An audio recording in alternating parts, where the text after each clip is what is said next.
their way. They're fighting for something. And I would go up to them, and they would think I was silly. And I'd be like, why do you fight for a piece of concrete? Just tell me. I want to know, why are you fighting for that, area over there? Why, why?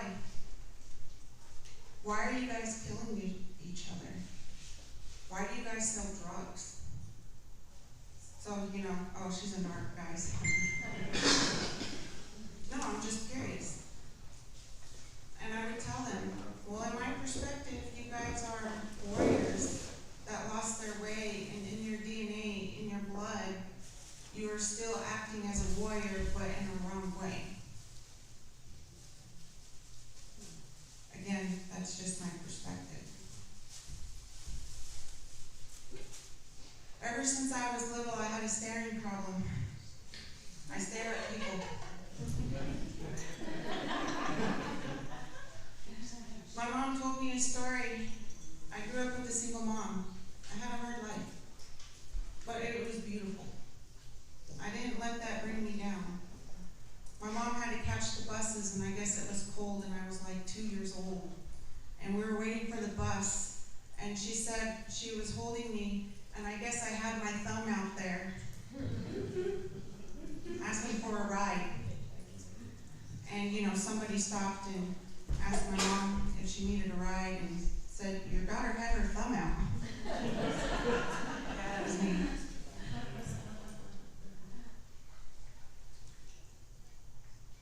So I was always drawn to people's energy. Or what are they hiding behind that mask? So I was always, that's why I stared. I didn't know what I was doing then. That's just what I did. I'm not a psychic. My job here is not to make you believe in something. It's not to have faith. My job here is just to show you by example how to walk the red road. And I don't walk above you. I don't walk below you. I walk beside you. So how I became a Sundance mother, that's a story in itself. But back to being a rebellion teenager, I ended up in juvenile hall. I haven't gone to jail, but I have gone to jail. But I haven't made it, inside jail. I got bonded. When I was in juvenile hall, my grandpa Wallace from Bleachipilla came and visit me, and he didn't go visit anybody in jail. He came and visit me. And I was humbled real quick. He brought me McDonald's, he brought me food, he was happy to see me, he gave me a hug, and I sat down, and I was like excited that I'm not eating, juvenile hall, food, that I was gonna eat some McDonald's. And as soon as I took my first bite, my grandpa laid into me in a loving way, in a very compassionate way. And what he said to me is what kind of guides me in my life now. He said, Takoja, you are one of the leaders, one of the great leaders. How can you be a leader if you need to be corrected yourself? And I cried and bawled my eyes out. That's all he told me. I felt really small. And one of the guards was a colored person, and he was just smiling and, looking at me, and I was like bawling my head off, and he goes, your grandpa loves you. Otherwise he wouldn't have said that, and I knew you were different, and you don't belong in here. So why are you acting out? I just want to fit in. I want a sense of purpose. And he goes, oh, how it is to be young and naive and not realize your purpose. And, hopefully one day after we get out of here, I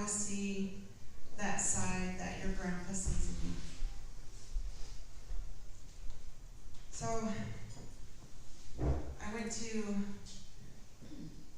mental health behavioral center. I went with the adults, with my own people. I was barely 17 because I asked the judge if I can, I got caught with PCP. It wasn't my drugs.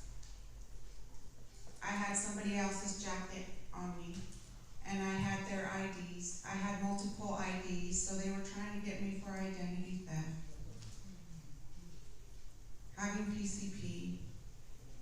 And when I pulled it out, when you go to juvenile jail, or in any jail, you get hold in the cell, and they have somebody come search for you, search you and everything, and I was emptying out my pockets, and I pulled out some drugs, and I was like, oh, and I tried to stuff it back in my pocket, and the sheriff was like, give me that.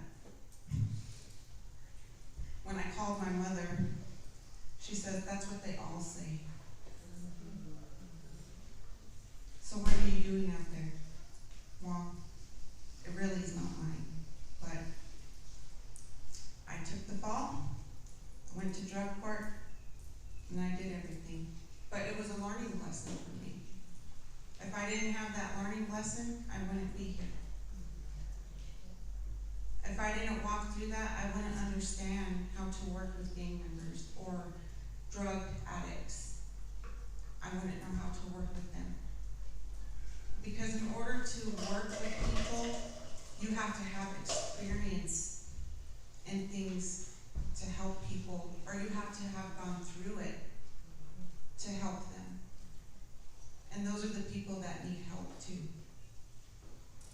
So, later on in my journey, I still sundanced during this time. Ever since I was 9 years old, I've been sundancing. I'm 42.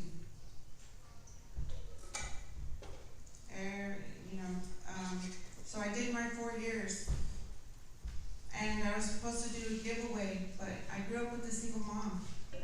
Didn't have a lot of money, and that takes money to do a giveaway for the people, to the people. So I went to the medicine man that my grandpa Dave swallowed Jr. And I said, Grandpa, I was 16 years old. I said, Grandpa, I can't do a giveaway. I don't have money. My mom, we barely make it out there. I said, but I'm willing to dance for the people for 4 years. I'll give 4 years of my life for the people. And I danced for the people. I danced for the elders for 4 years. In 1996, at my grandpa's Sundance, we had the Black Hawk helicopter come. They had their guns on us. They were trying to stop our Sundance. I was still pretty young, so they grabbed all of us children and ushered us into the lodge and told us not to come out. Whatever we heard, do not come out until one of the spiritual leaders came to have us out. Well, in full circle, when I got older, guess where I was sundancing at? I was sundancing on an army base in Colorado Springs. It's a true story. I went and danced 1 year. And we had, high-ranking military come out there and watch us Sundance because they wanted that there for their soldiers, for their Native American soldiers. And yeah, we had to get a background check just to go Sundance over there. And there was a lot of strict rules there because it was on a military base. So I got to experience having guns drawn on me, and then, getting invited to come to a military base to dance. Full circle.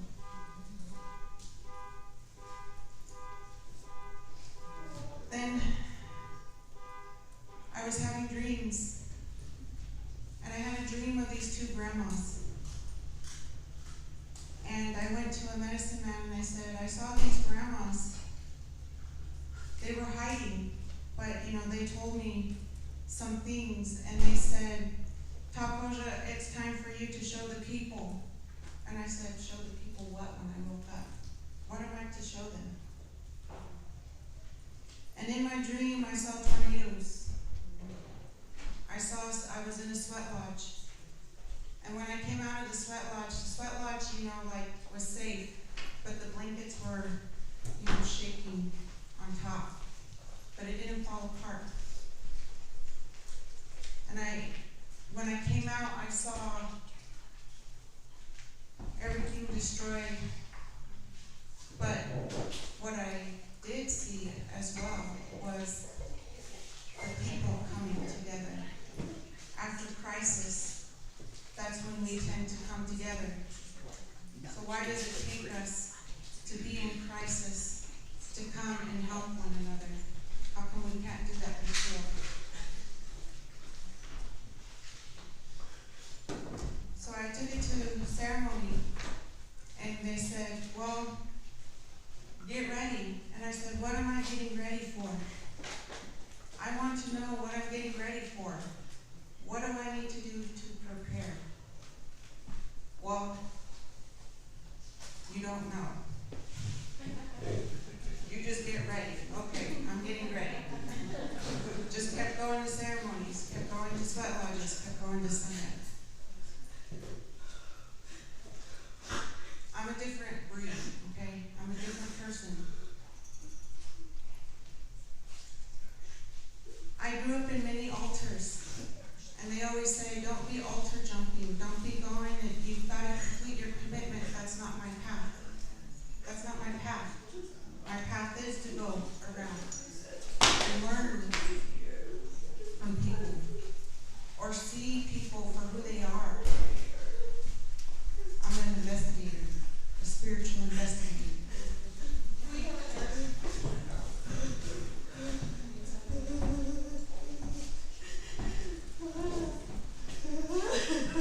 So,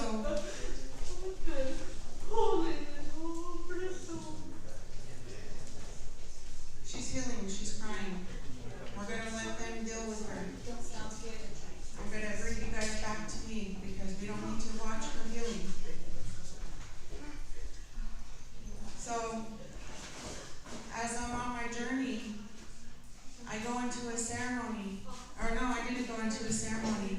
I come out of class because I was going for my nursing. I wanted to be an RN. And I came out of class. I think I just learned how to stitch people up. Well, guess what? Doctors stitch people up, not nurses. But I learned. So I was learning how to stitch people up, and we practiced on chicken legs, guys.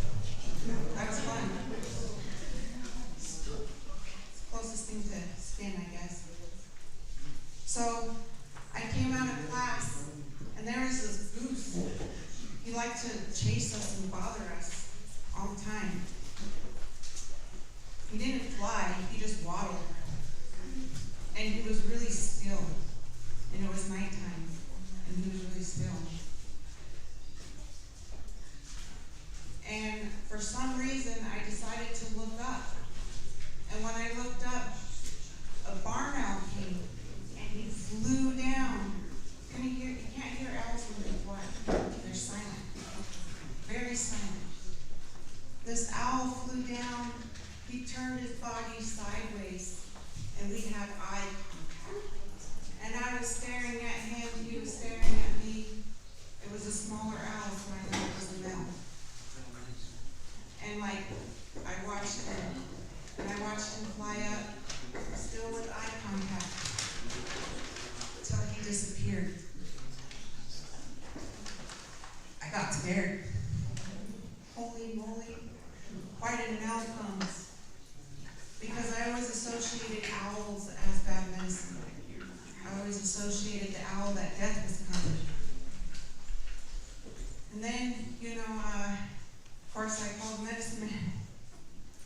Hey, I seen an owl. Well, call me in a couple days.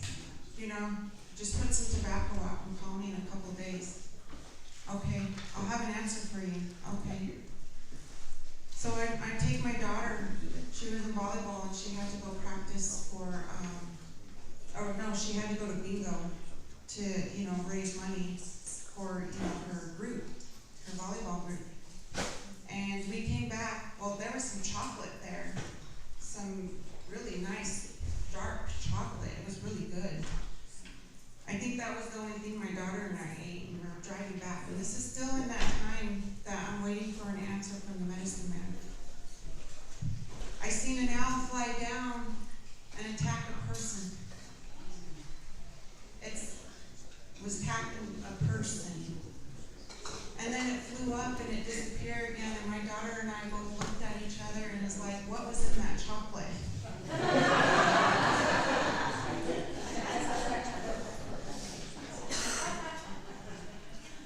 So, the next day, my uncle called me back, and he said, are you ready? I said, ready for what? He goes, get ready for ceremony. And he gave me the instructions. And he goes, you need to come up here to South Dakota, and you need to do a ceremony. Okay, I'll get ready. And I went up the next weekend. I got everything ready and went up.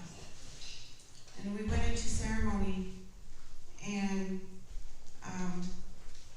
the spirits came in, my grandpa came in, my Chikala came in. And he said, Takoja, you're one of the great leaders. It's time for you to take your spot. It's time for you to start leading the people. Okay. Grandpa Black Elk himself came in and said, you have a wohamble. What's a wohamble? Well, I know what a wohamble is, but what wohamble? You have an altar. You're going to start doing ceremonies. You're going to start running ceremonies. That's for men, not for me. I'm not going to run ceremony. Oh, yes, you are. You're going to run ceremonies. So after ceremony was done, I go to my uncle and I say, hey, what kind of ceremony am I going to be doing? And he was like, what I just did right here. And I was like, I've never seen a woman do that type of ceremony before. Never.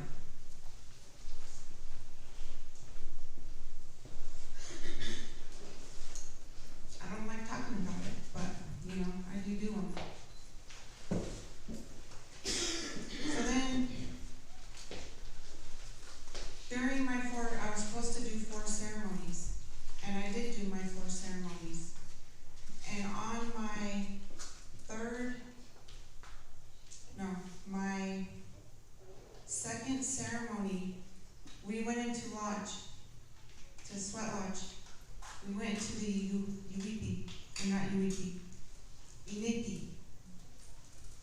And in the Inipi, the bucket ended up in front of me, and the spirit grabbed my hand and put my hand into the water bucket. And my uncle, that was running the sweat, was having a heart attack. And I heard my uncle sit there, and he started crying, and he started praying, and the spirit, I tried to give the bucket back. But that spirit put that bucket in front of me, and I knew that I was supposed to pour water onto the rocks. And then the door opened, and my uncle was fine. But nobody knew that I was the one that was pouring the water in the sweat. And then the message came. The grandmas came in. Remember the dream? I said I had a dream about the 2 grandmas. They came. Her name was Grandma Longbraids and Grandma Two Bears. They came and they said, we are going to take a stance Us grandmas are going to take a stance, and the men are going to listen. It's now time for us women to step forward and do ceremony. I come from Ghost Nation, Wanavi Oyate. They told me, take care of it, hold that space, because we're making a stance. Now, some of you don't know what's going on in our community. Only a few know what's going on in our community. But we have spiritual men being arrested for inappropriate things against women and children. And some of these men carried the ghost altar. And they are in prison for that.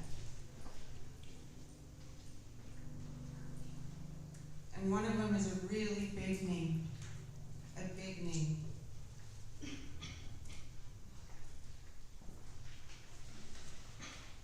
Back home, people are talking about it. Back home, they don't trust this altar because of what these men are doing. So because I'm different and I see things different, we got to remember that our spiritual men and our spiritual leader men are also human. We like to put them on a pedestal and think that it is them that is doing it. It's not them that is doing it. It is the Spirit that is doing it. They have no credit for it. It is the Spirit. But it got to them. It got to their head.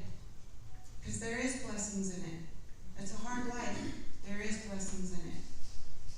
So the grandmas put me there to hold that space so that the next man that can run our ceremony for Ghost Nation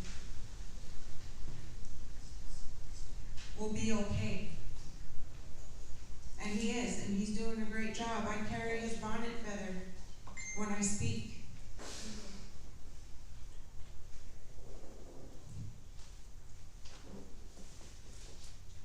So as women are coming up front, I'm not going to sit here and say I'm the first woman, because I'm not.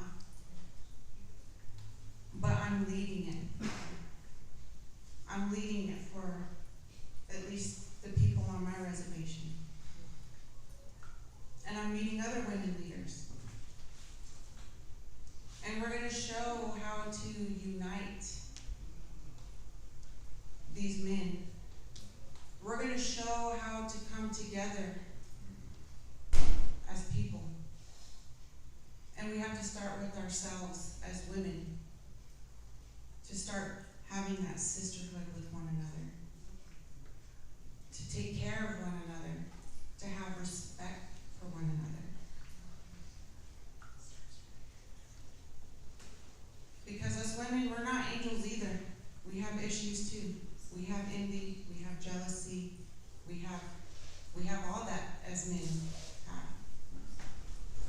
Maybe we're a little bit better hiding it. Maybe not. Women like to gossip.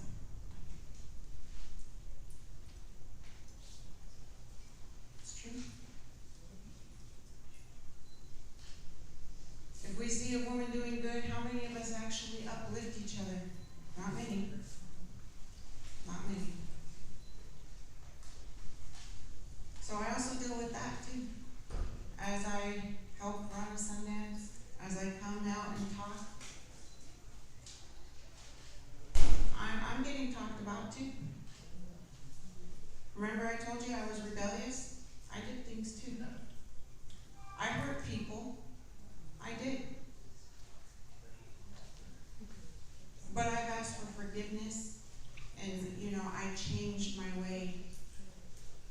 Any of us can ask for forgiveness, but if you don't change your way, treat people and the way that you think, then why are you even asking for forgiveness? That's an empty word.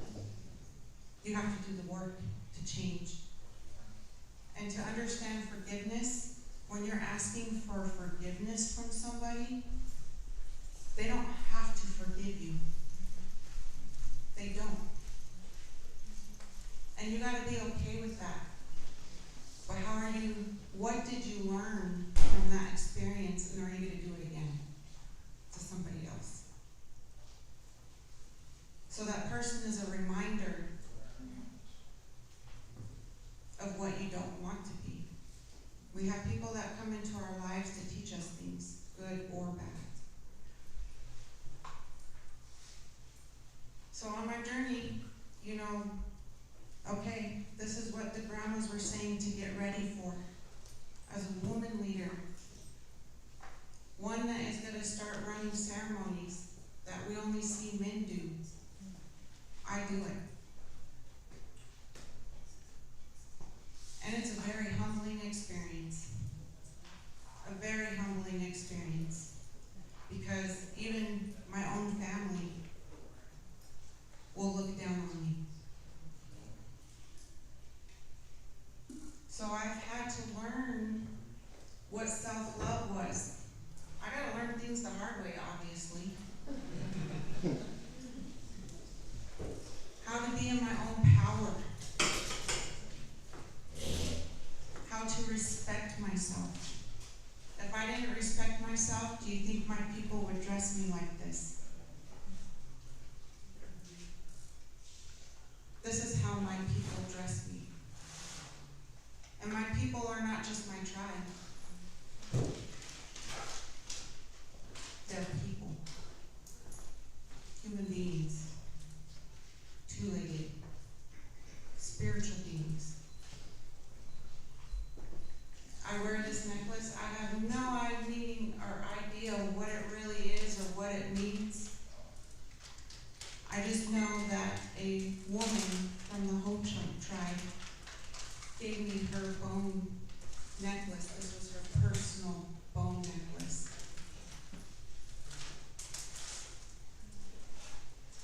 I wear it to honor her. My earrings was given to me by a grandma.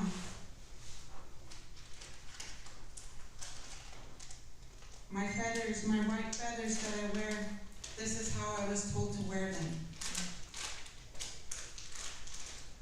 At Sundance, you had two men telling me how to make my crown and how to put my feathers on and how I'm supposed to wear it. And it was interesting because they were like, yeah, you're a leader, you need to wear this. And you need to wear it like this, and it needs to be standing up. Don't wear your feathers down. Be proud of who you are. Be proud of your ancestors. Your feathers stand up. You don't wear them down. They stand up because they fly. But I'm going to look silly. Everyone looks cool with their feathers down. You wear them up.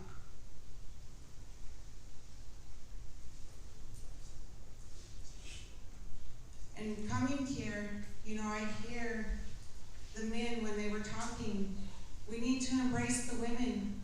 We need to, have them start leading. I'm glad you guys are finally catching up to us.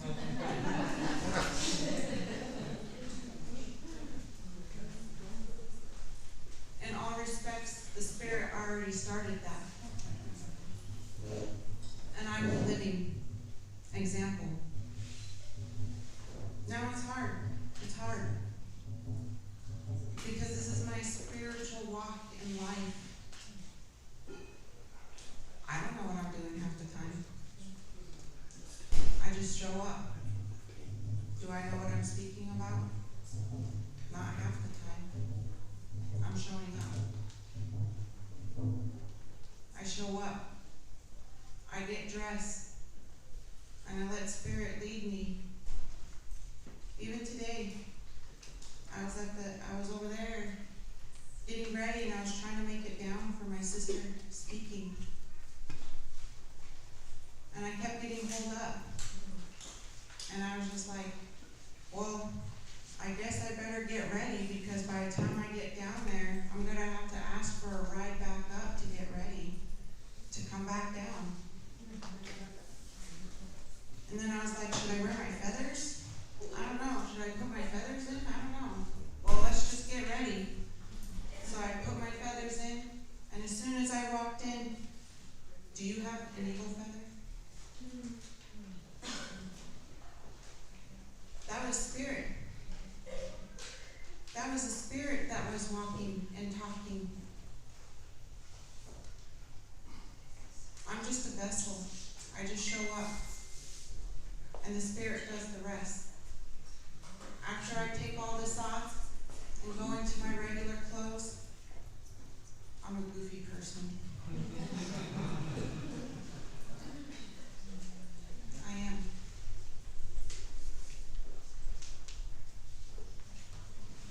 I was originally going to come and talk about the medicine wheel again. But my feeling here is that's what you guys need to hear. The message is awakening. That's what I've been hearing these last few days, is awakening. That the women need to step forward and come into their space. That they need to come help one another. That they need to love one another. And they need to take care of one another. And they need to respect one another. And it's not just them.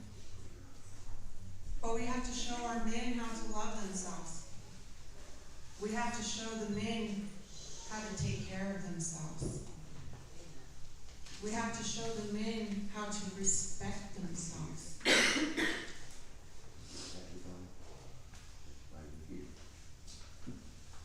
When the grandmas talked to me when I do sweat, they told me one time in a sweat, they said to the men,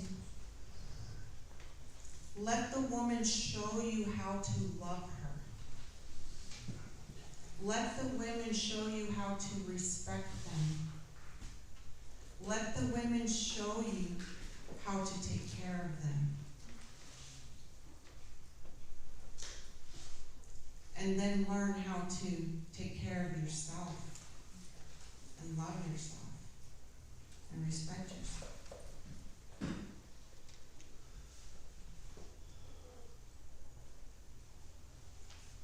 Because that's where our men kind of go wrong, is they lack discipline.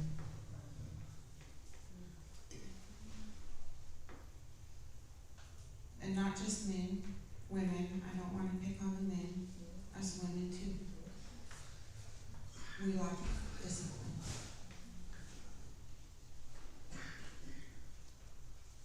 And I always have someone asking how do we love ourselves?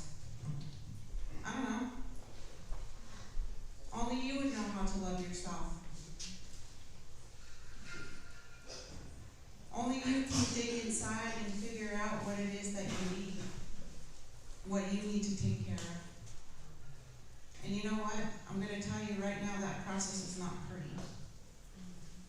It's not. Not many of us want to face ourselves. If we don't want to face ourselves, then how are we going to love ourselves? If we can't forgive ourselves, how are we going to respect ourselves?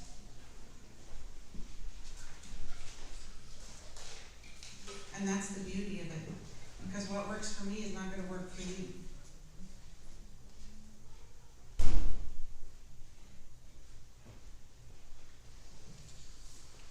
And once we can bring that love and taking care of each other and respecting each other, we're going to see amazing, beautiful things on this earth.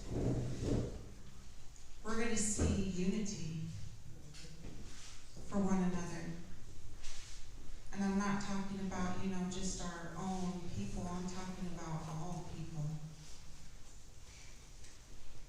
We're going to see love for one another. The biggest one is respect. And coming to these things, coming here, we see it.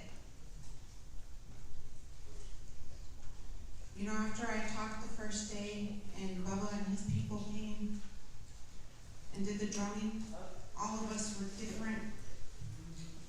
All of us were different culture, different rhythm.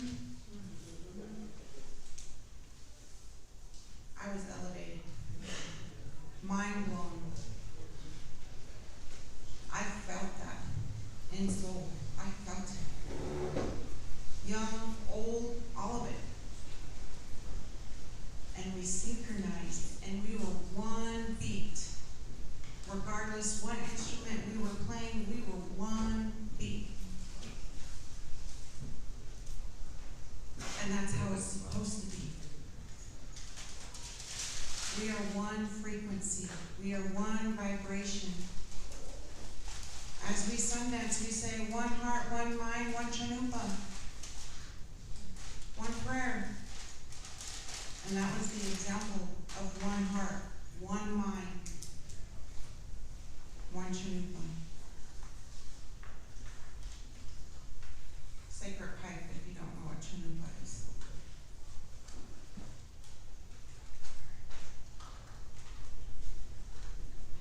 All of us came here for some sort of message or healing or guidance. We need each other to do that healing. We need each other for that guidance. We need each other to have peace in this world. And this place is the place to be safe and to find that peace. To honor it. So when we go back to our communities and we feel lost or we feel like we're the odd one, we're going to remember this because it came into our soul in a sacred place. This is a sacred place and it's in our soul. So we can be the light for the star knowledge. Because it's everyone's knowledge. We all took what we needed from here. And as we go walk on this earth, we're going to leave our footprints here. Because earth has its own song, and we are part of that song. And that's what I learned from the brothers. That vibration, your vibration. The crystals that are being played is the frequency. And that's how the earth sounds in space. As we are all together, doing our own music, doing our own language, whatever it is, our own walk, we play into that frequency. And we are part of that earth song.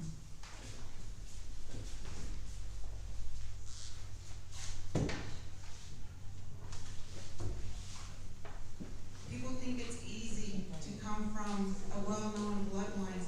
It's not. It's a big responsibility. I see it as a responsibility. It's a job.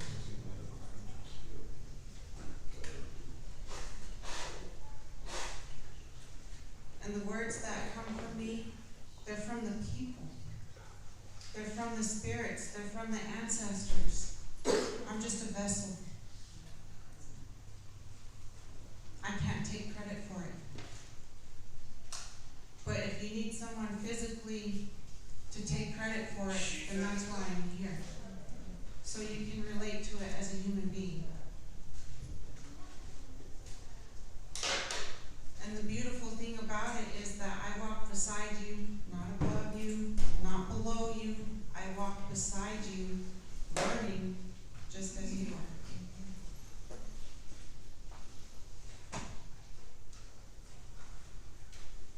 We don't have time for ego. We don't have time for pride.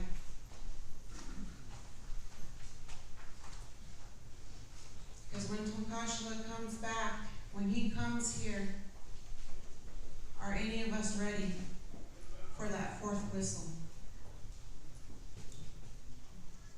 There's prophecies of a fourth whistle, and it may be said in many different ways, in different religions or different faiths. But I understand it as the fourth whistle. Some people understand it as the earth shaking. Some people understand it as the Antichrist coming.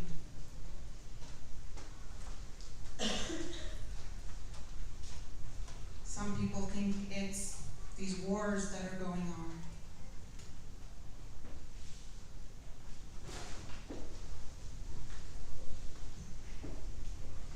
So that's my biggest message to everyone, is start learning how to love yourself, take care of yourself, and respect yourself, so that we can start loving each other, taking care of one another, and most of all, respecting one another, of how we walk on this earth together.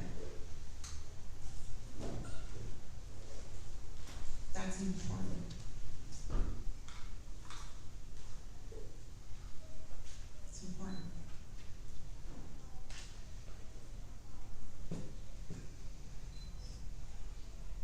So I'm going to leave it there at that note for everyone.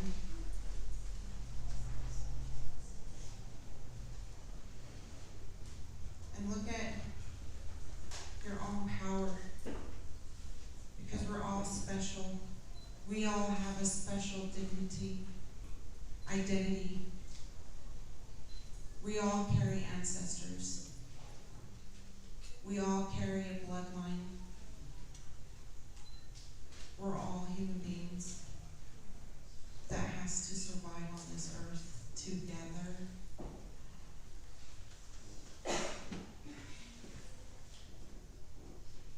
None of us are above each other. None of us are below each other. We're all equal.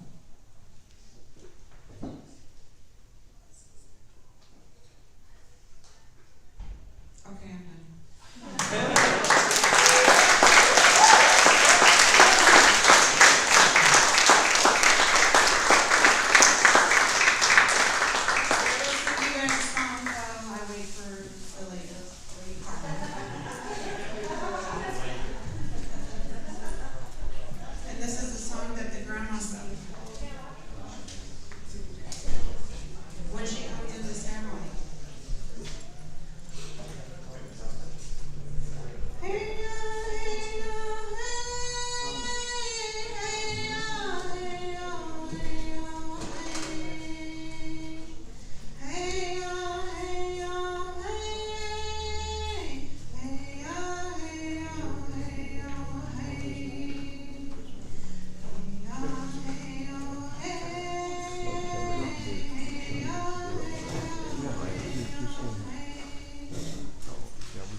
amazing conversation with someone outside, or maybe you're having a beautiful experience with one of the vendors, or maybe you're just in quiet time, sitting by the lake, sitting by a fire, what have you.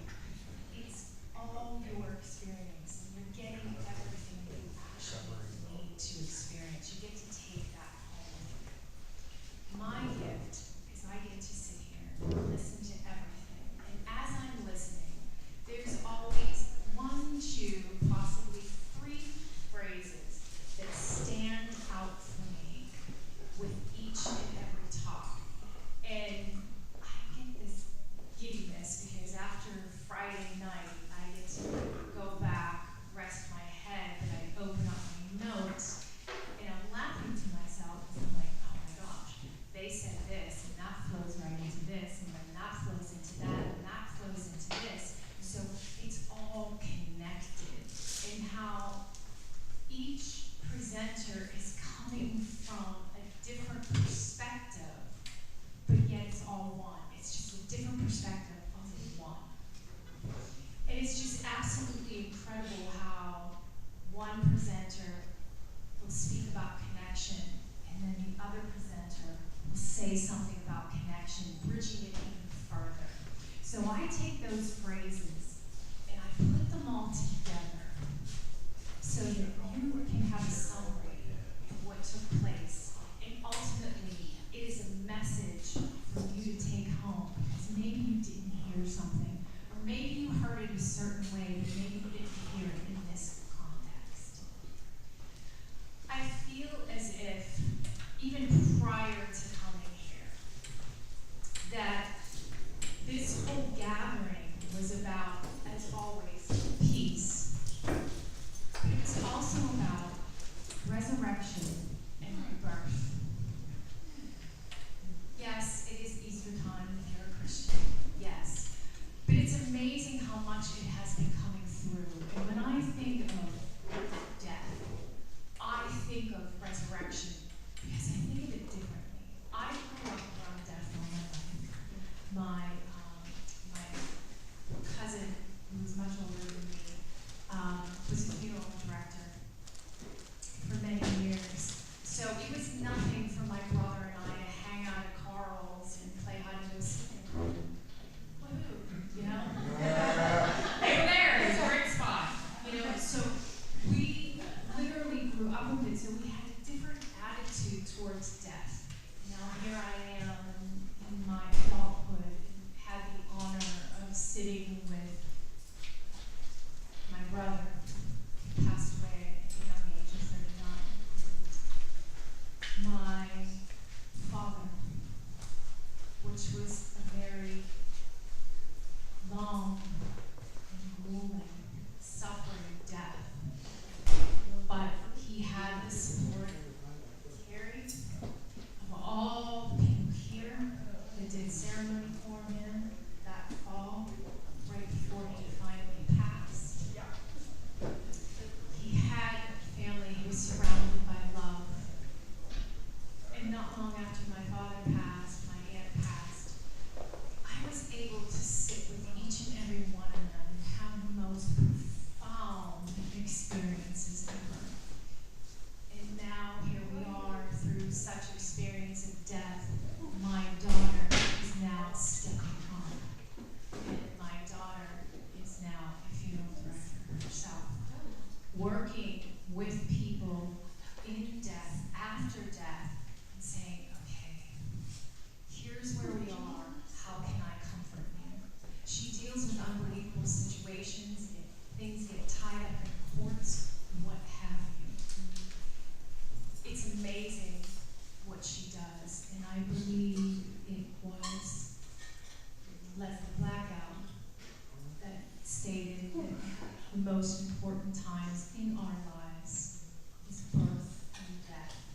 How we come into this world and how we choose to leave this world are so important, and it's so important that life is honored. And I think along the way, all that got lost. Some births are not treated with the honor and respect that they should.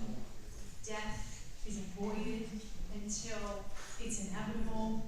We don't talk about anything until the very end, which was also talked about this weekend. So,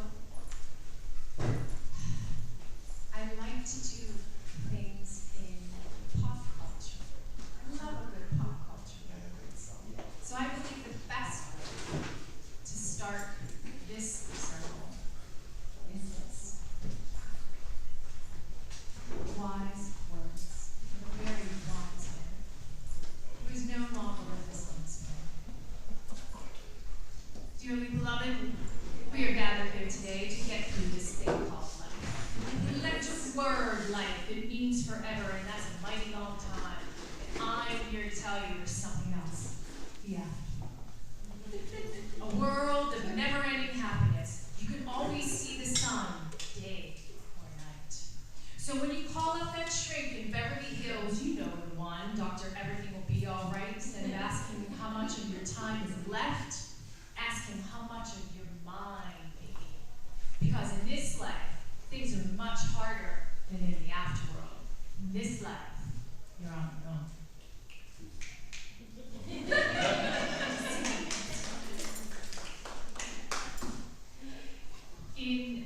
In arriving here, I was delayed in coming here.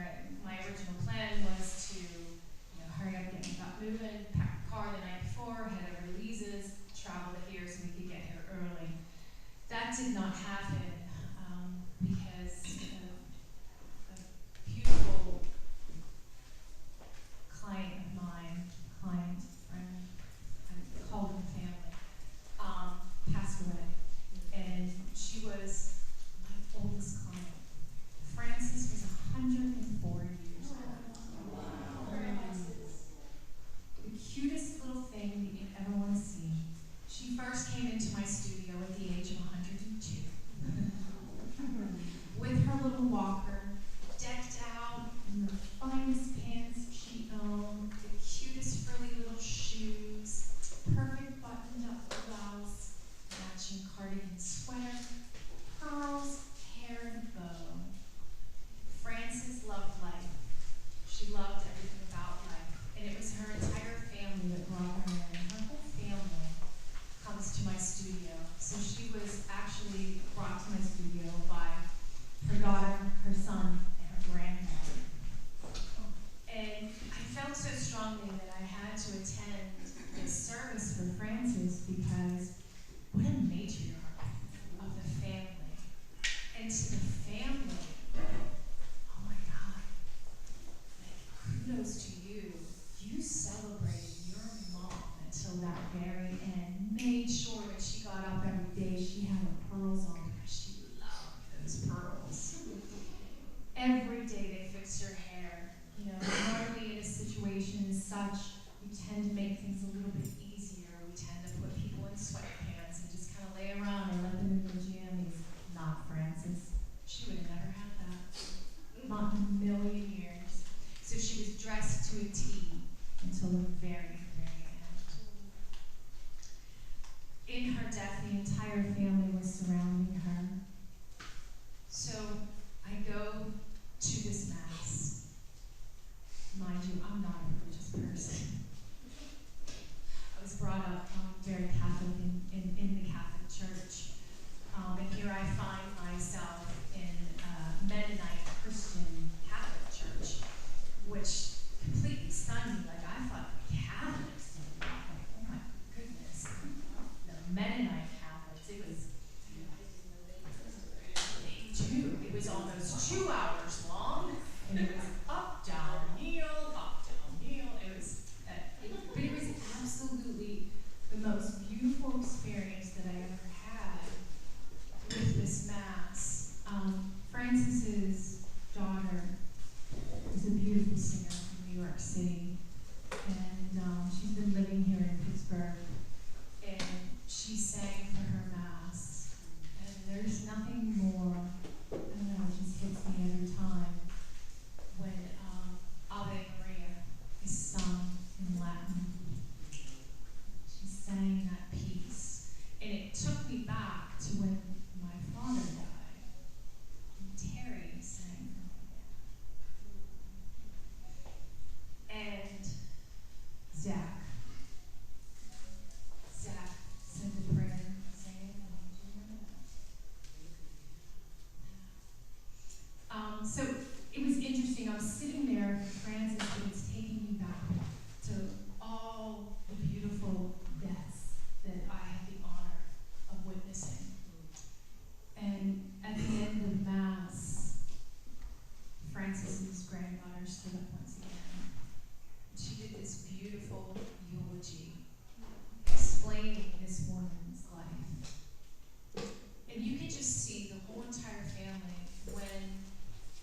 showing your support. Thank you for being a part of our mom's life. That's what we should do in death. That's also what we should be doing for ourselves. We need to honor ourselves every day, every step we take. And throughout this weekend, with each presenter that came up, God, you had some beautiful words. Some really beautiful words. So I would like to share those words with you to sum up what this meant. Because this weekend was about peace, death, rebirth. Gil Scott-Heron wrote the poem, "The Revolution Will Not Be Televised." And in that poem, he stated, "The revolution will not be televised, the revolution will not be televised, because the revolution is in the air." And I feel that this is a part of this weekend as well, too. Your death rebirth is happening right now. Right now. This is your call to change, to be the person that you truly are, and to accept who you truly are, for all that you truly are.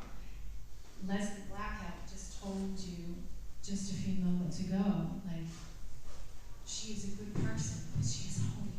She has also done some very hurtful things. Can we accept that? And can we forgive ourselves for our transgressions? So I would like to read to you these words that sum up what took place this weekend.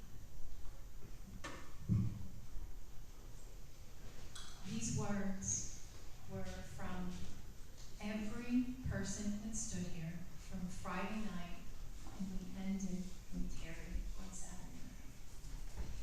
They went in order. I keep everything in order, and it's amazing the message that came through.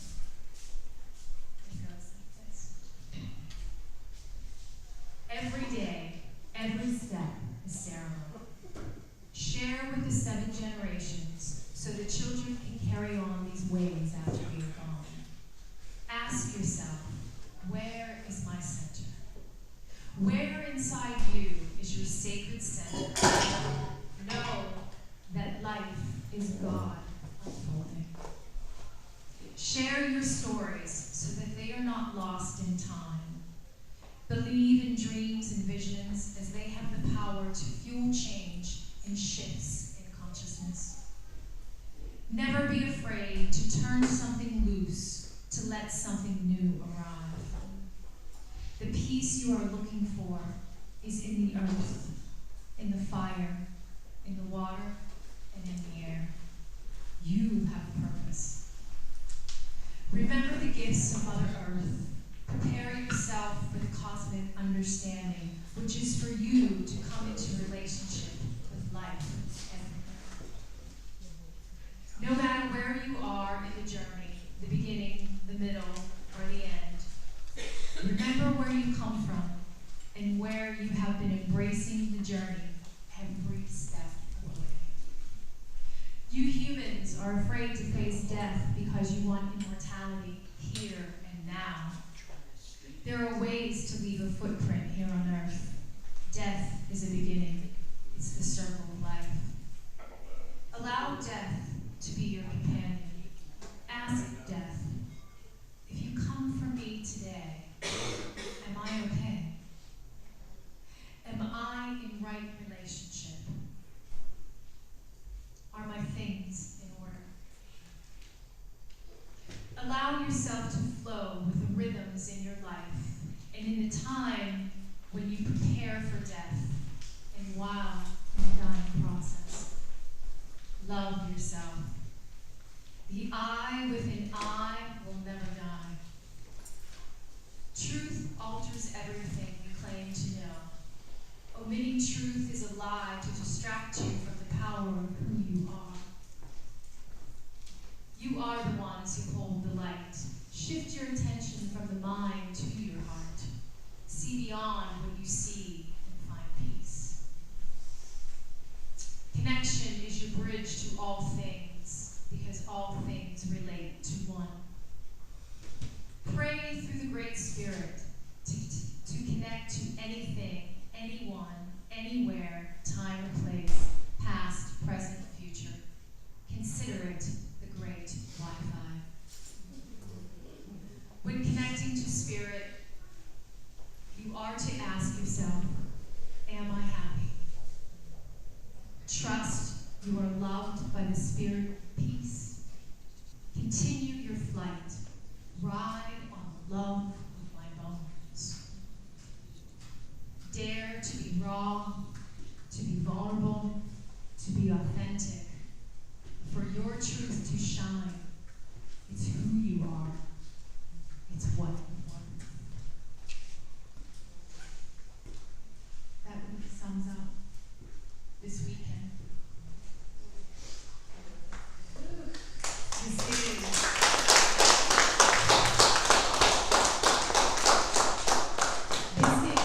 your rebirth into you for all you are. Not the you that you display online, on your Facebook page, or on your Instagram, or your Twitter, or whatever the hell it is that you do. It's not the person that you present on your website. It's not like me here, what you see here. This isn't just me. You just get a glimpse of who I am. Just as maybe I'm getting a glimpse of who you are now. But we are to live in our fullest, to be fully who we were meant to be.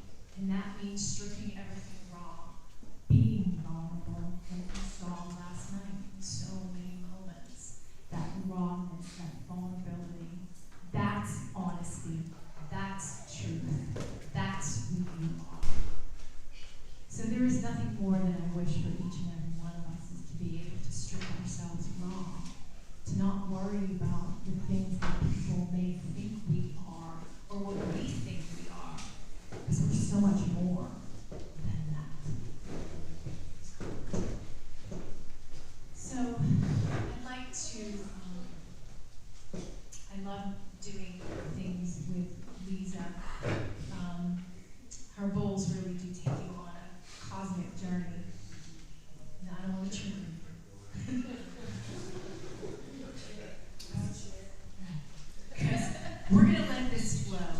But we would like to take you on a bit of a journey. This is your journey. You're going to do it all on your own. There's no words that are going to guide you. You're going to be guided by frequency, the sound, the frequency of the bowls, the frequency and the sound of the voices in this room, joined by these three women. But before we do that, we would also like to set the tone. If the ladies can possibly tone, and maybe Leza, you can play. I just want to get you prepared for that. And we're going to have Tadashi perform while these ladies tone. Yes. Absolutely, Marjorie. Absolutely. Please.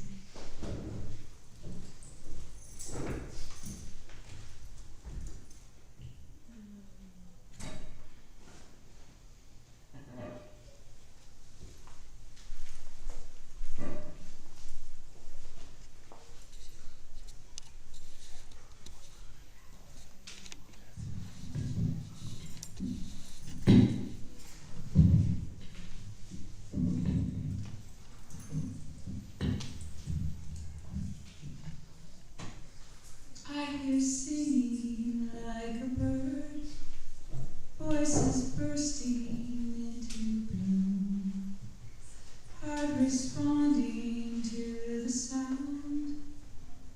Am I dreaming, or will I awake?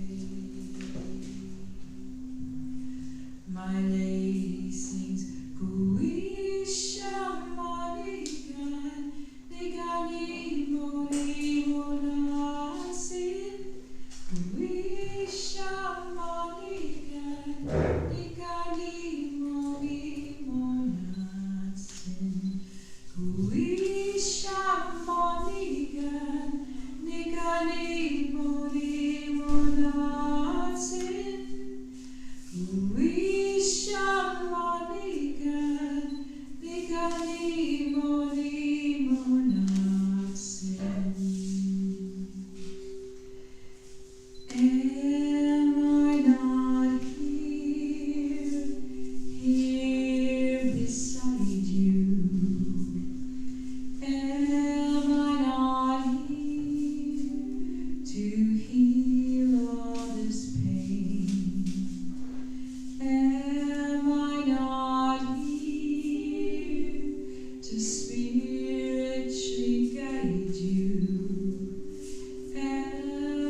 continue your walk here on earth, making the lightest footprint, now with the lightest heart, with the quietest mind, and with the most elevated spirit possible.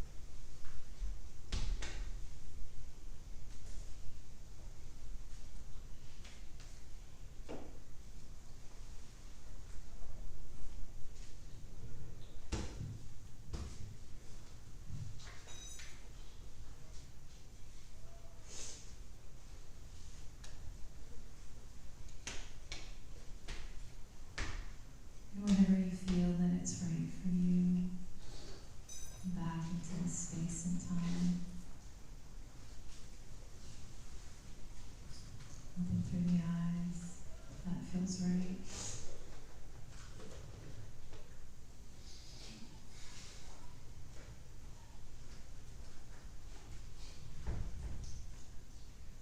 Some more wise words from the purple one. And if the elevator tries to break you down, go crazy. Punch a higher floor. If you don't like the world you're living in, take a look around. At least you got friends. Are we going to let the elevator bring us down? Oh no, let's go. Let's go crazy. Let's get nuts. Let's look for the purple banana till they put us in the truck. Let's go. We're all excited, but we don't know why. Maybe it's 'cause we're all gonna die. No one gets out alive. So again, just be you. Be you for all that you are. You earned it all. From the challenging experiences, when you fall the hardest, you have the most to gain. So do not be ashamed of the falls that you take. Just get back up, dust yourself off, and keep on going. Because it's worth it. It's worth it. Leave a beautiful footprint behind. Be prepared. This is your revolution. This is your death, your rebirth. Birth into who you truly are. That's what this weekend is all about. Thank you, everyone, for being here. And thank you, Bashi,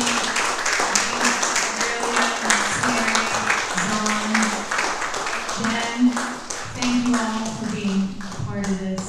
And thank you for showing up and doing your work. Thank you. It means a lot. Nobody introduced Carla. Yeah. You know what? I don't know a lot about Carla. I know that she's super cool. And she's always there when you need her. She's a rock. She's the rock. And to be up here as your MC hour after hour after hour and still looking beautiful and being composed and have, the schedules flowing, everything's flowing. We really appreciate you.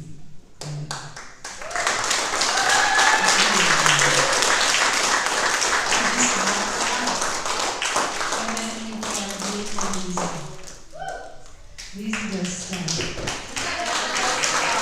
She does a lot of stuff. She is the keeper of the spreadsheet. Yes. She's the keeper of the spreadsheets. Before it's like, I'm handing out money like it's water, and then Thomas and I are pulling money from our account to pay for an event. And it's like, why aren't we making ends meet? This isn't a money maker. This is love, and this is family. But Leza, she came along. She's my little mirror image. Her and I have got a lot of similarities, a lot of triggers, a lot of those past hurts. Anybody got a past hurts from abusive childhoods and abusive learning? Yeah.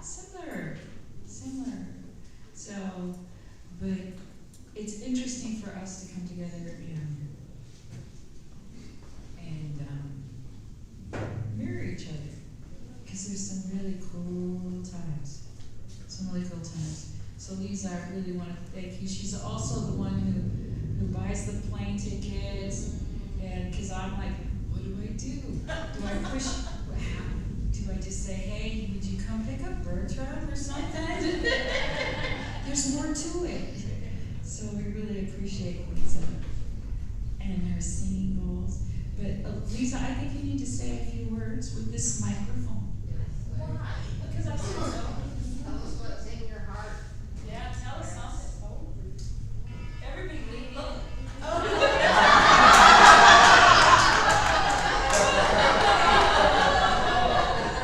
That's great. It starts with an earthquake, bird, snakes, and airplanes. I don't know the rest of the lyrics. I don't know what to say. For a person who speaks, I feel like my heart is just so full. The journey between the fall equinox and the spring has been very profoundly revealing for me on a personal level, and ultimately very cleansing, although also very heavy. And to be able to be here and present in many ways, unburdened from some of the things that created a lot of the heaviness in my life in general, let alone for the past 6 months, is a tremendous blessing. And when I get to sit there and greet every one of you who grace me with That's right. your ticketings. That's right, she's the ticket. I'm the ticket girl. It's a special thing to be the individual who receives each of you in that way, or chases you. Hey, did you say hello to me? Come back. It's a great honor always to assist in any way, to hold the space, and my feeling love is, and I know Carla also feels the same way, is that Terry and Thomas are this great beacon of light, and anything that we can do to support that light. I don't think it's support, I think there's Micromanaging my heart. It's 4 pillars. Stable, steady, and stable. 3, 4. Where's Thomas? There it is. So, but, okay, so we'll be legs to a table. No, speak from your heart, but say it this way. She and I do mirror one another. That was exactly what I was like. It's very. So, I've only been part of this gathering since fall 2021, and I came into this group during a time of transition and grief, because Chief left the body that summer. So I remember coming here for the first time and just parking myself at the registration booth and went, I got this. You guys, go ahead, go to the stage, do what you gotta do. And I'm sure Carrie's like, who is this girl? Where does she come from? But I felt it was the greatest gift that I could be, is present while everybody else took care of themselves in the way that they needed to after such a big change. So I'm grateful in every way, shape, and form that I'm here with each and every one of you. So that's what is on my heart. So thank you.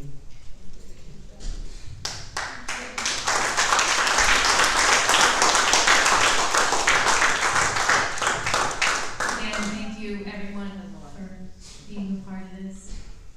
And it's time for a new circle. Did you say her? No, it's time for a new circle. Frank said